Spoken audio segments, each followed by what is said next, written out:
បាទសូមគោរពអនុញ្ញាតជម្រាបសួរពុកម៉ែបងប្អូនដែលចូលមកកាន់នៅ Channel ធ្វើ Train យកលុយ2026បាទអញ្ចឹងគឺថ្ងៃនេះគឺត្រូវនឹងថ្ងៃទី16 ខែ 6 ឆ្នាំ2025អញ្ចឹង Channel នេះគឺជា Channel ថ្មីរបស់ខ្ញុំបាទអញ្ចឹងគឺខ្ញុំជាម្ចាស់ធ្វើ Channel ធ្វើ Train យកលុយហើយ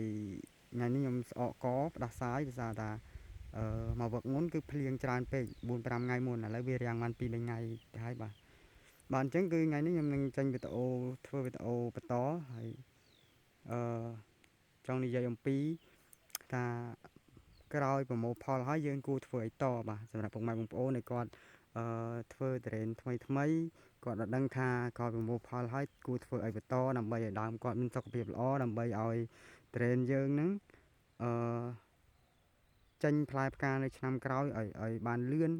ឬក៏ឲ្យបានផ្លែផ្កាល្អបាទអញ្ចឹងឥឡូវខ្ញុំសូមនិយាយអំពីវិធីដែលខ្ញុំធ្វើផ្ទាល់តែម្ដងចែកជូនពុកម៉ែបងប្អូនដែលគាត់ចង់ដឹង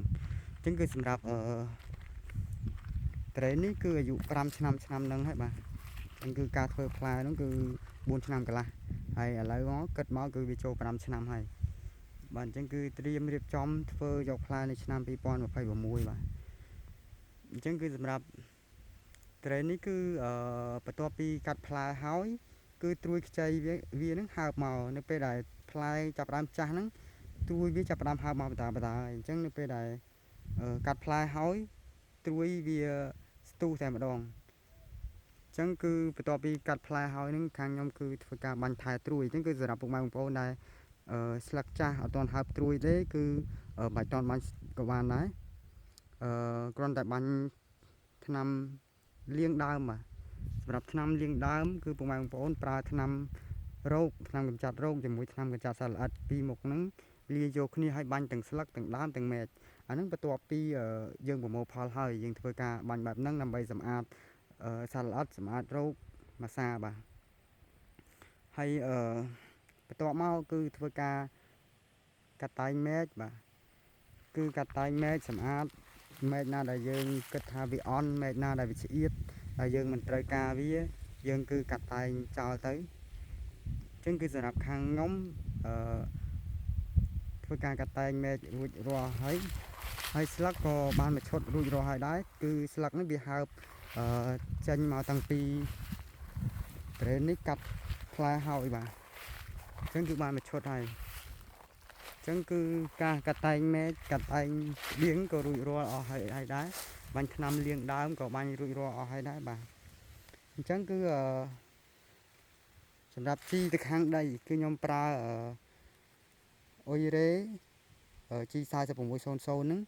មួយបាវលាយជាមួយនឹងជី16 3ដើម3បាវបាទ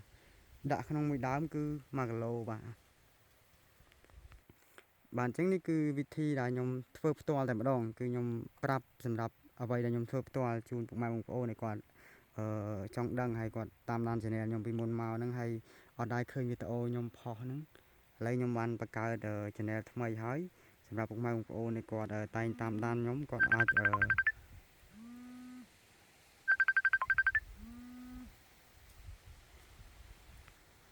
ធ្វើតាមបានបាទអញ្ចឹងគឺសម្រាប់ក្រោយពីប្រមូលផលហើយគឺអត់មានអីច្រើនទេក្រោយពីប្រមូលផលហើយគឺធ្វើការកាត់តែងមែក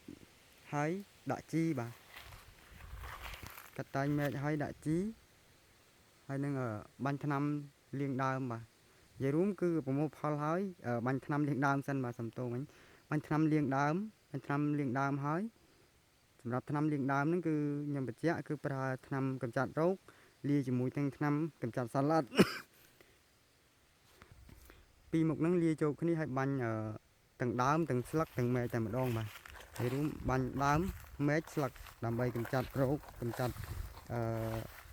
សត្វល្អិតម្សាបាទអញ្ចឹងគឺគេហៅកាត់គឺហៅថាលាងដើមបាទបន្ទាប់មកក៏ធ្វើការកាត់តែងមែកហើយក៏ដាក់ជី16 3ដើមលាយជាមួយនឹងអ៊ុយរ៉េដើម្បីជួយជំរុញឲ្យត្រួយវានឹងចេញមកស្ទុះស្មើគ្នាបាទអញ្ចឹងនៅពេលដែលយើងធ្វើផ្លែផ្កាហ្នឹងវាងាយស្រួលគឺវានឹងចេញមកស្មើគ្នាដូចគ្នា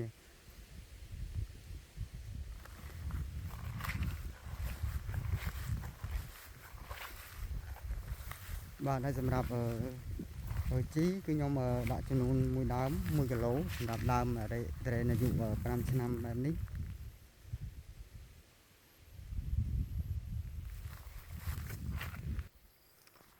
បាទហើយបន្ទាប់ពីកាត់តែងមែក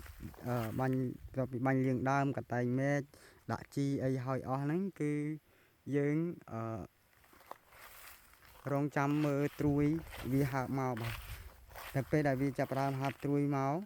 គឺយើងនឹងធ្វើការបាញ់ថ្នាំជំនួយដើម្បីឲ្យវាចេញត្រួយមកកាន់តែល្អបាទ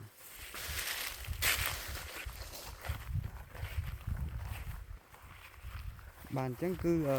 វីដេអូនេះក៏អត់មានអីច្រើនដែរក៏វីដេអូនេះគឺចាប់ផ្ដើមពីដែលប្រមូលផលហើយពុកម៉ែបងប្អូនចង់ដឹងថាធ្វើអីតអញ្ចឹងគឺខ្ញុំបានប្រាប់ពុកម៉ែបងប្អូនរួចរាល់ហើយសម្រាប់វិធីដែលខ្ញុំធ្វើផ្ទាល់តែម្ដងគឺទី1យើងបាញ់លាងដើមសម្អាតដើមហ្នឹងហើយទី2យើងធ្វើការកាត់តែងមែកសម្អាតមែកទៅហើយទី3យើងធ្វើការដាក់ជី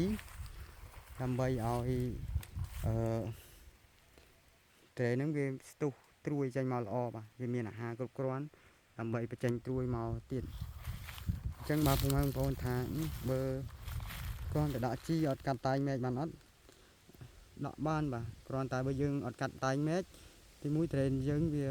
នៅយ៉ាងញ៉ៃហើយទី2គឺវាចេញត្រួយមកក៏អត់សូវលឿនដែរវាចេញយើងយឺតដោយសារថាស្លឹកវាមានគ្រប់គ្រាន់ហើយអញ្ចឹងវាអត់ចង់ចេញត្រួយទៀតទេតែបើយើងកាត់តែងវាឲ្យស្លាស់គឺប្រព័ន្ធឫសវាមានច្រើនហើយស្លឹកវាយើងតែងទៅសល់រៀងតិចគឺវានឹងមានកម្លាំងចេញត្រួយថ្មីមកបាទ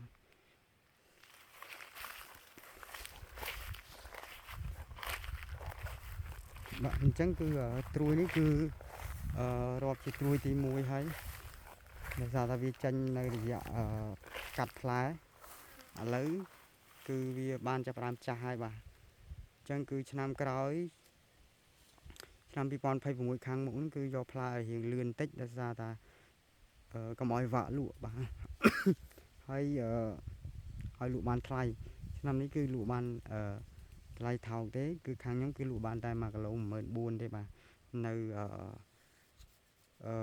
ខែ5ថ្ងៃទីចាប់ផ្ដើមលក់ខែ5ថ្ងៃទី20ទៅហ្នឹងហើយលក់អស់នៅថ្ងៃទី30បាទអញ្ចឹងគឺខែក្រោយឆ្នាំក្រោយហ្នឹងគឺអាចធ្វើម៉េចឲ្យបាននៅពាក់កណ្ដាលខែ4ឬដើមខែ5ឲ្យមានទុំមានចាស់អញ្ចឹងបាទធ្វើម៉េចកាត់បានលឿនបែបហ្នឹងគឺតម្លៃល្អតែបើចាប់ផ្ដើមចូលដើមខែ6ហើយអាហ្នឹងគឺតម្លៃវារៀងយ៉ាប់បន្តិចហើយបាទ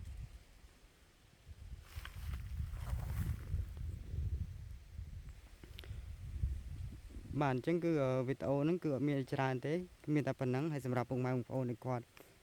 មានចម្ងល់អីហ្នឹងគាត់អាចខមមិននៅក្រោមវីដេអូនេះបានបាទហើយខ្ញុំនឹងចេញជាវីដេអូឆ្លើយតបជូនពុកម៉ែបងប្អូនទាំងអស់គ្នាតែម្ដងបាទឥឡូវពីខ្ញុំម្ចាស់ channel ធ្វើត្រេនយកលុយ